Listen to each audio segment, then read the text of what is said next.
আমার এই ভিডিও যদি ভালো লাগে তাহলে আপনারা আমার ভিডিওটি শেয়ার করবেন এবং এই ধরনের মানুষের কাছে যাওয়ার জন্য সহযোগিতা করবেন।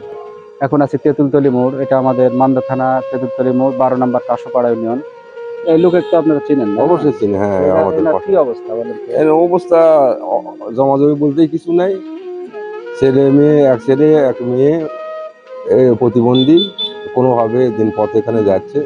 একটা দোকান করে, ছোট্ট দোকান, এই দোকান করে তার জীবিকা নির্বাহ করা অত্যন্ত কঠিন হয়ে দাঁড়াচ্ছে।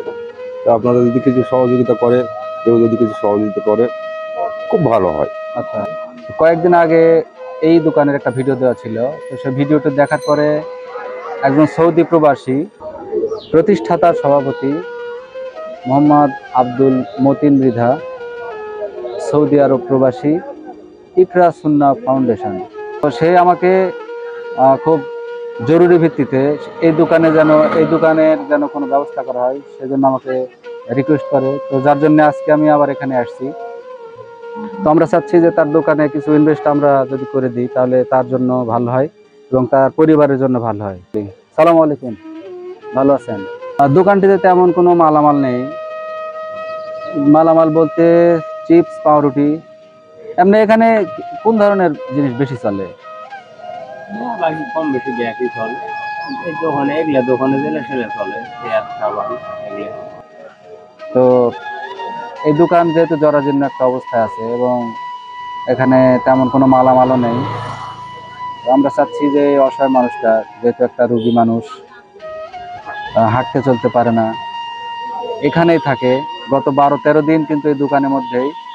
এবং এখানে যে গরম, গরম ছিল না, কয়েকদিন গরম ছিল না, এই গরমের মধ্যেও এখানে অনেক কষ্ট করে রাত দিন যাপন করে।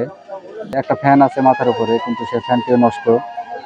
তো যাই হোক, আমরা তার এই ছোট্ট ব্যবসায়িক যে একটা জায়গাটা, এখানে আমরা কিছু তাকে হেল্প করতে চাচ্ছি।